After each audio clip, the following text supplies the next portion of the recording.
दोस्तों आज हम बात करेंगे उन 4 सिद्धांतों के बारे में, उन 4 प्रिंसिपल्स के बारे में जो हमारे भूतपूर्व राष्ट्रपति श्रीमान एपीजे अब्दुल कलाम सर के द्वारा बताए गए हैं। उनका मानना था कि ये जो 4 नियम है वो हर स्टूडेंट्स को, हर इंसान को खुद पर अप्लाई करने चाहिए। अगर कोई भी स्टूडेंट्स या कोई भी इंसान इनको अपने जीवन में उतार लेता है और इनको फॉलो करता है तो इस दुनिया में ऐसी कोई चीज़ नहीं है जो उस इंसान के कदमों में ना गिर जाए। इन चारों प्रिंसिपल्स को हम पूरे डिटेल्स में समझेंगे ताकि आपको इन्हें फॉलो करने में आसानी हो। पहला प्रिंसिपल है, जीवन में एक महान उद्देश्य होना चाहिए। हमेशा अपने आप को याद दिलाओ कि आपका लक्ष्य बहुत बड़ा है। अपने आप को बोलिए कि I will have a great aim. दोस्तों सन 1958 की बात है। डॉक्टर एपीजे अब्दुल कलाम एक पायलट बनना चाहते थे। उन्होंने मेहनत करके पायलट बनने की सारी परीक्षाएं पास कर ली, लेकिन पायलट की वैकेंसी में केवल 8 सीटें थी और doctor APJ Abdul Kalam 9वें number पर थे। अब उनका सिलेक्शन केवल तभी हो सकता था जब उनके ऊपर के 8 कैंडिडेट में से या तो कोई अपनी वैकेंसी छोड़ दे या फिर मेडिकल में आउट हो जाए। लेकिन उनको इस बात का काफी डिसअपॉइंटमेंट हुआ कि उनका सिलेक्शन सिर्फ एक रैंक की वजह से नहीं हो पाया था। लेकिन उन्होंने स्वीकार किया कि मैं भले ही निराश हुआ हूं, लेकिन ये निराशा मुझे हरा नहीं सकती। और उन्होंने ठान लिया था कि भले ही पायलट बनके एयरक्राफ्ट ना उड़ा सकूं, लेकिन एक इंजीनियर बनके, एक साइंटिस्ट बनके मैं एयरक्राफ्ट जरूर बना सकता हूं, मिसाइल बना सकता हूं, रॉकेट बना सकता हूं। और दोस्तों ये तो किसी को नहीं पता कि doctor APJ Abdul Kalam pilot बनते तो कहाँ तक पहुंच पाते, लेकिन उन्होंने इस बात को जरूर साबित किया कि अगर वो पायलट नहीं बन पाए तो उन्होंने रॉकेट और मिसाइल जरूर बना दिए। और भले ही वो इंडियन एयरक्राफ्ट के पायलट नहीं बन पाए, लेकिन राष्ट्रपति जरूर बने, जो कि तीनों सेनाओं के कमांडर इन चीफ होते हैं। और तीनों सेनाओं में आर्मी, नेवी और एयरफोर्स भी होती है। दोस्तों उनका कहा गया रूल नंबर 1 कि हमेशा अपने आप को बोलिए कि मेरी जिंदगी का मकसद मैं बहुत बड़ा रखूंगा, I will have a great aim. और ये प्रॉमिस आपको हमेशा याद रखना चाहिए। इसी प्रॉमिस ने एपीजे अब्दुल कलाम को इतना महान बना दिया। दूसरा प्रिंसिपल है that I will continuously acquire the knowledge, यानी कि मैं लगातार ज्ञान प्राप्त करता रहूंगा। अब उनके इस दूसरे रूल को उन्हीं की जीवनी से समझते हैं। डॉक्टर एपीजे अब्दुल कलाम को मिसाइल मैन के नाम से भी जाना जाता है। वो एक इंजीनियर थे, एक वैज्ञानिक थे। उन्होंने बहुत सारे मिशंस को लीड किया और सक्सेसफुल भी रहे। उन्होंने पद्म भूषण, पद्म विभूषण और भारत रत्न जैसे हाईएस्ट सिविलियन अवार्ड जीते थे। वो भारत के 11वें राष्ट्रपति भी बने। लेकिन इसके बावजूद भी उन्होंने ये माना कि वो अपने आप को एक टीचर समझते हैं, वो अपने आप को एक अध्यापक समझते हैं। और उनके सबसे ज़्यादा खुशी उन्हें तब मिलती है जब उनका कोई स्टूडेंट्स पीएचडी पूरी कर लेता है। यानी कि उनकी लाइफ में अगर सबसे ज़्यादा ज़रूरत कोई चीज़ की थी तो वो थी एजुकेशन, नॉलेज। उनका मानना था कि एजुकेशन के लिए, यानी कि ज्ञान के लिए जो सबसे अच्छा समय होता है वो होता है स्टूडेंट्स लाइफ। और किसी भी इंसान के सक्सेस के पीछे उसकी एजुकेशन का, उसकी नॉलेज का सबसे बड़ा हाथ होता है।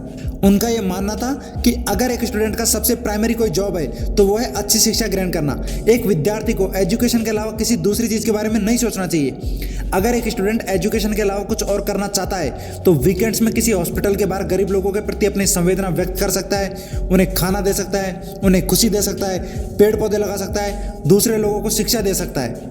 लेकिन इन सब कामों के बावजूद भी एक स्टूडेंट को अपनी नॉलेज हासिल करते रहना चाहिए और अपनी नॉलेज हासिल करना ही उसकी प्राथमिकता होनी चाहिए। यानी कि आपको हमेशा अपने आप को ये याद दिलाना है कि मुझे चाहे कुछ भी हो, लेकिन मैं सीखना नहीं छोड़ूंगा। तीसरा प्रिंसिपल है that I will do hard work. मैं बहुत ज़्यादा कड़ी मेहनत करूंगा। डॉक्टर एपीजे अब्दुल कलाम का तीसरा नियम था कि अपने आप से आप हमेशा ये प्रॉमिस करो कि मैं बहुत ज़्यादा हार्ड वर्क करता रहूंगा।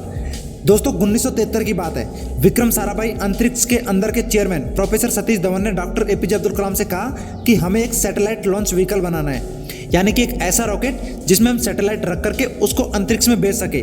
डॉक्टर एपीजे अब्दुल कलाम ने इस काम को पूरी जिम्मेदारी के साथ स्वीकार किया। वो इस मिशन में, इस प्रोजेक्ट के डायरेक्टर थे, यानी कि पूरी टीम को उनके नीचे काम करना था। उनके नीचे 1000 से भी ज़्यादा इंजीनियर थे और करीब 10,000 से ज़्यादा वर्कर थे। इनके अलावा और कई सारे लोग थे जो इनडायरेक्टली इस मिशन से जुड़े हुए थे। इतनी बड़ी टीम को 6 साल का वक्त लगा प्रोजेक्ट को शुरू करने से लॉन्च करने तक।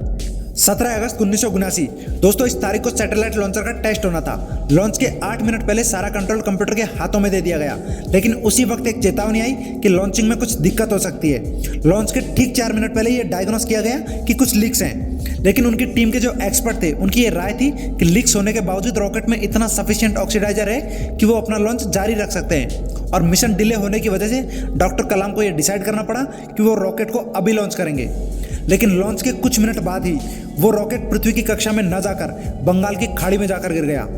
6 साल की मेहनत, हजारों लोगों के कई लाखों वर्किंग हावर, जनता का पैसा और मिशन और सबके अरमान 2 मिनट में फेल हो गए।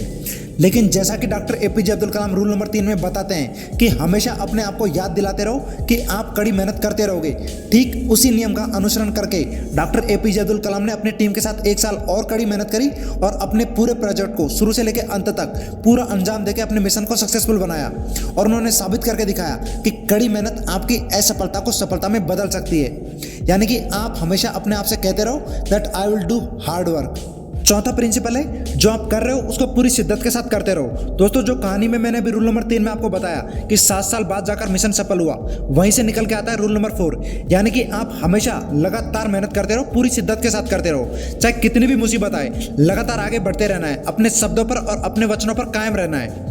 किसी में इतनी हिम्मत ना हो कि आपके हौसलों को कम कर सके।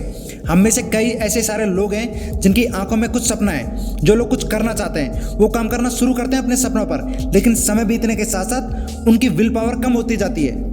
दोस्तों, लास्ट में एक बार इन चारों नियमों को मैं रिवाइज करवा देता हूँ। पहला नियम, you must have a big dream. अपने आप को याद दिलाते रहो कि आपके पास एक बहुत बड़ा सपना और एक बहुत बड़ा उद्देश्य है। दूसरा, you must continuously acquire the knowledge. अपने आप को हमेशा याद दिलाते रहो कि आप सीखना नहीं छोड़ोगे। तीसरा नियम, that you have to do hard work. कड़ी मेहनत करो और मेहनत में कोई कमी मत छोड़ो। चौथा नियम, बी कंसिस्टेंट। जो मेहनत आप कर रहे हो उसको लगातार करते रहो। दोस्तों, इन चारों प्रिंसिपल्स को आप अगर अपनी ज़िंदगी में लगातार फॉलो करते रहोगे तो एक ना एक दिन जरूर सफल हो जाओगे। आज हमारे बीच में मिसाइल मैन, इंजीनियर, वैज्ञानिक और भूतपूर्व राष्ट्रपति doctor APJ Abdul Kalam sir नहीं है, लेकिन उनकी सोच आज भी लोगों के दिलों में जिंदा है। दोस्तों, एपीजे अब्दुल कलाम के बारे में आप क्या कहना चाहोगे? आप कमेंट में जरूर बताओ। और इस वीडियो के बारे में आपकी जो भी राय, जो भी सजेशंस हो, आप हमारे साथ कमेंट बॉक्स में साझा करो। वीडियो को लास्ट तक देखने के लिए शुक्रिया।